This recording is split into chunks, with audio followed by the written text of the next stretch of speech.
ఈ రోజు మనం వినబోయే కథ కుటుంబం అనే పవిత్ర బంధం ఎలా క్షణాల్లో నరకంగా మారుతుందో చూపించే ఒక క్రూర ఘటన. బావతో వివాహేతర సంబంధం, భర్తకు 15 నిద్ర మాత్రలు ఇచ్చి హత్యాయత్నం, చనిపోవట్లేదని చివరికి కరెంట్ షాక్ పెట్టిన భార్య. ఇది ఢిల్లీలో జరిగిన యథార్థ ఘటన. వీడియో చాలా ఇంట్రెస్టింగ్ గా ఉంటుంది, ఖచ్చితంగా ఎండ్ వరకు చూడండి ఫ్రెండ్స్. ఒక్కసారి ఊహించండి, మీరు ఇంట్లో ఉన్నారు, మీ జీవిత భాగస్వామి మీపై ఎంత ప్రేమ ఉందో చెబుతూ స్వయంగా చేతులతో భోజనం పెడుతుంది. అది మీ జీవితంలో చివరి భోజనం అవుతుందని, ఆ ఆహారంలోనే మీ మరణం దాగి ఉందని మీకు జ్ఞాపకం కూడా లేదు. ఢిల్లీలోని సుష్మిత అనే ఒక యువతి తన భర్త కిరణ్ దేవ్ కి భోజనంలో 15 నిద్ర మాత్రలు కలిపింది. అతను తిని పడుకున్నాక ఎప్పుడెప్పుడు శ్వాస ఆగిపోతుందా అని కళ్ళల్లో ఒత్తులేసుకుని గంటల తరబడి చూసింది. ఎంతసేపు చూసినా చనిపోలేదు. చివరికి కరెంట్ షాక్ పెట్టి చంపేయి అని చెప్పిన వ్యక్తి ఎవరో తెలుసా? అవును ఫ్రెండ్స్, అదే ఆమె బావ రాహుల్, ఆమె ప్రియుడు. ఢిల్లీకి చెందిన కిరణ్ దేవ్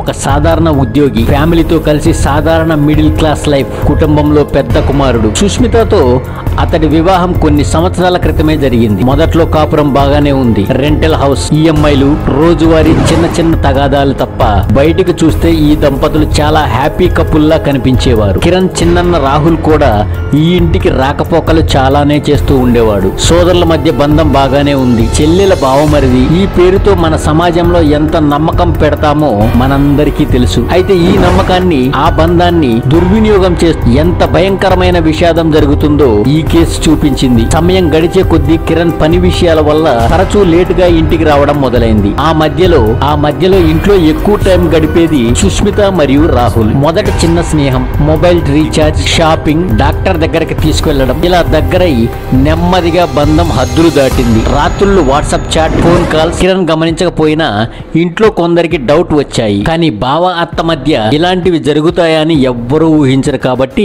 ఎవ్వరూ ఈ విషయాన్ని సీరియస్ గా తీసుకోలేదు. ఇక ఒక దశకు వెళ్ళాక సుష్మిత రాహుల్ ఇద్దరూ ఒకరినొకరు ప్రేమించుకున్నామని ఒప్పుకున్నారు. తర్వాత స్టెప్ ఏంటంటే మనం కలిసే జీవించాలి. ఇలా దొంగల్లా కలవడం బోర్ అయింది అన్న నిర్ణయం. ఆ నిర్ణయంలోనే ఒకటి అనుకున్నారు వాళ్ళిద్దరు. డైవర్స్ కాదు, చంపేస్తే సరిపోతుంది అన్న క్రూర నిర్ణయం తీసుకున్నారు. ఇక్కడ ఒక నిమిషం ఆగి ఆలోచించండి ఫ్రెండ్స్. డైవర్స్ తీసుకోవచ్చు లేదా వదిలి వెళ్ళిపోవచ్చు, కానీ ఎందుకు హత్య, ఎందుకు ప్రాణం తీయాలనే ఆలోచన? అసలు సుష్మిత రాహుల్ మైండ్ సెట్ ఏముంది? భర్తను విడిచిపెడితే సమాజంలో పరువు పోతుంది, ఫ్యామిలీ రిలేటివ్స్ ముందు మనం తప్పుబడిపోతాం. కానీ అతన్ని పోగొట్టేస్తే భర్త అంటూ ఎవరు ఉండరే, మనం కలిసే జీవించవచ్చు. ఇలా వారికి హత్య ఒక సింపుల్ సొల్యూషన్ లా కనిపించింది. స్వార్థం, కామం, నైతిక విలువ లేని ఆలోచన ఇదే ఈ పథకానికి మూలం. ఒక రోజు ముందే ప్లాన్ చేసుకుని సుష్మిత మందుల షాప్ కు వెళ్ళింది. చిన్నగా స్ట్రెస్, నిద్ర రావడం లేదు అంటూ నిద్ర మాత్రలు తెచ్చుకుంది. ఆ రాత్రి భోజనం సమయానికి కిరణ్ ఫేవరెట్ డిష్ రెడీ చేసి పక్కన టాబ్లెట్లు పొడి కలిపింది.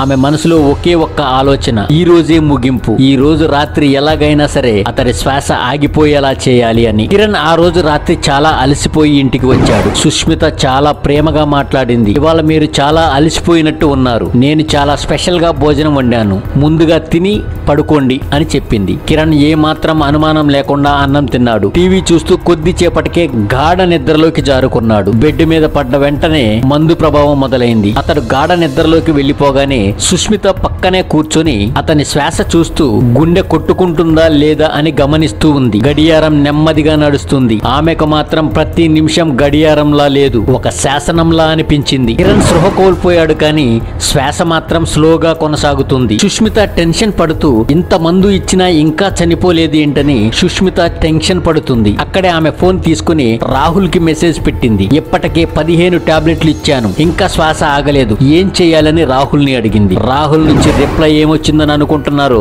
ఇంకో గంట సేపు వేచి చూడు, తప్పకుండా చనిపోతాడు అని రాహుల్ బదులిచ్చాడు. ఈ మధ్యలో గంట సమయం అలా గడిచిపోయింది. ఇంట్లో అందరికీ అతను బాగా అలసిపోయి ముందే పడుకున్నాడు అని చెప్పి గదిలో తలుపులు మూసుకొని కూర్చుంది. అయినా గంట తర్వాత కూడా కిరణ్ గుండె కొట్టుకుంటూనే ఉంది. ఎంత మందు ఇచ్చినా చనిపోకపోవడంతో సుష్మిత మళ్ళీ మెసేజ్, ఇంకా బ్రతికే ఉన్నాడు, మందు వల్ల చనిపోవటం లేదు అని మళ్ళీ రాహుల్ కి మెసేజ్ పెట్టింది. ఇప్పుడు రాహుల్ నుంచి వచ్చిన అతి క్రూర సలహా ఏంటంటే, అయితే కరెంట్ షాక్ పెట్టి చంపేయి, అది యాక్సిడెంట్ లా అనిపించవచ్చు అని చెప్పాడు. సుష్మితకి మొదట కొంచెం భయం వేసినప్పటికీ ఇప్పటికే ఇంత దాకా వచ్చేశాం, వెనక్కి తిరిగి వెళ్లడం అసాధ్యం అనుకుని ఆయన సూచనకు అంగీకరించింది సుష్మిత. ఇంట్లో ఉన్న వైరింగ్ ప్లగ్ పాయింట్లను చూసింది. ఒక ఎలక్ట్రికల్ వైర్ తీసుకుని ఎలక్ట్రికల్ వైర్ పైన స్లీవ్ తీసి కిరణ్ శరీరానికి టచ్ చేయడానికి ప్రయత్నించింది. నెమ్మదిగా అతని ఛాతీ తొడ భాగాల దగ్గర టచ్ చేయడానికి ప్రయత్నించగా కిరణ్ శరీరం ఒక్కసారిగా నెమ్మదిగా కదిలింది. కొన్ని క్షణాల్లోనే అతని శ్వాస ఆగిపోయింది. శరీరం నిశ్చలమైపోయింది. ఆమె ప్లాన్ ప్రకారం చివరి స్టెప్ పూర్తయిపోయింది. ఇప్పుడు రెండో నటన మొదలైంది. సుష్మిత బిగ్గరగా అరుస్తూ, అయ్యో కిరణ్ కి కరెంట్ షాక్ తగిలింది, త్వరగా రండి అని ఇంట్లో వాళ్ళన్న పిలిచింది. కుటుంబ సభ్యులు పరిగెత్తుకుంటూ గదిలోకి వచ్చారు. అతను మంచంపై పడి ఉండగా పక్కనే వైర్ ఉండడంతో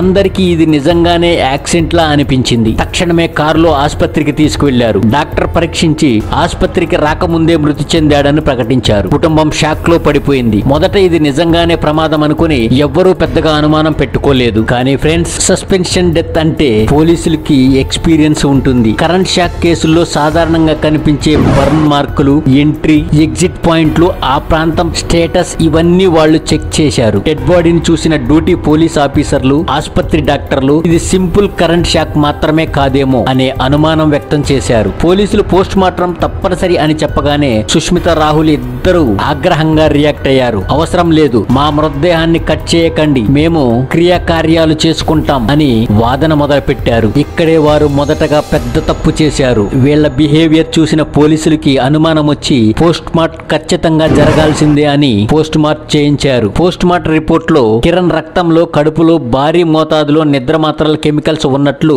అవి సాధారణ మోతాదు కాకుండా మృతి దశ దాకా తీసుకువెళ్లే స్థాయిలో ఉన్నాయని తేలింది. అంతేకాకుండా కరెంట్ షాక్ వల్ల వచ్చిన ఎఫెక్ట్ సెకండరీ మాత్రమే, అంటే అసలు కారణం నిద్ర మాత్రలు. కరెంట్ షాక్ మాత్రం కవర్ ఆఫ్ ట్రిక్. ఈ రిపోర్ట్ చేతిలో పట్టుకొని నేరుగా పోలీసులు సుష్మితపై దృష్టి పెట్టారు. ఇంటిలో ఎవరు మందులు తెచ్చారు, ఎవరికి అవసరం, భోజనం ఎవరు వడ్డించారు, ఎవరు సర్వ్ చేశారు, అన్ని అంశాలపై ప్రశ్నల వర్షం కురిపించారు. మొదట సుష్మిత, రాహుల్ ఇద్దరు మాకు తెలియదు, అతడే ఏదో మందుల షాప్ లో తీసుకొని ఉండవచ్చు అని తప్పించుకునే ప్రయత్నం చేశారు. కానీ call details, record, WhatsApp message, phone logs ఇవన్నీ ఒక్కొక్కటిగా బయటకు రావడంతో వాళ్ళ కథలు కూలిపోయాయి. చివరకు గంటల తరబడి ప్రశ్నించిన తర్వాత సుష్మిత కన్నీళ్లు పెడుతూ నేరాన్ని ఒప్పుకుంది. నేను ఒంటరిగా కాదు, రాహుల్ సలహాతోనే చేశా, మేము ఒకరికొకరు ప్రేమించుకున్నాం, అతని కోసమే ఇది చేశానని చెప్పింది. ఈ వార్త విని కుటుంబం మొత్తం కుప్పకూలిపోయింది.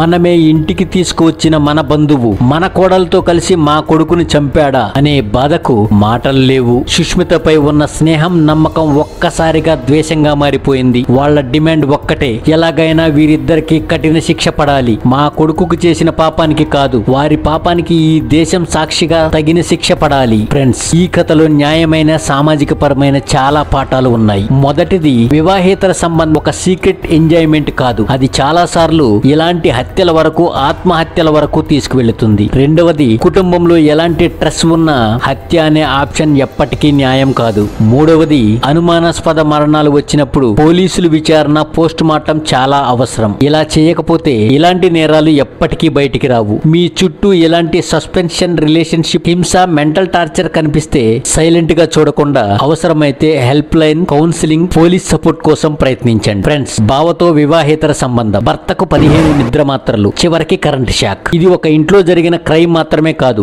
నేటి సమాజంలో పడిపోయిన నైతిక విలువలకు అర్థం. ప్రేమ పేరు, స్వేచ్ఛ పేరు మీద ఎవరైనా ప్రాణాలు తీస్తే అది ప్రేమే కాదు, కేవలం స్వార్థం, క్రూరత్వం. ఇలాంటి రియల్ క్రైమ్ స్టోరీస్, సోషల్ పాఠాలతో మరో ఎపిసోడ్ లో మళ్ళీ కలుద్దాం. వీడియో నచ్చితే రాంబాబు మీడియాని సబ్స్క్రైబ్ చేసుకోండి. మీ ఫ్రెండ్స్ అండ్ ఫ్యామిలీ మెంబర్స్ తో షేర్ చేసుకోండి. జై హింద్.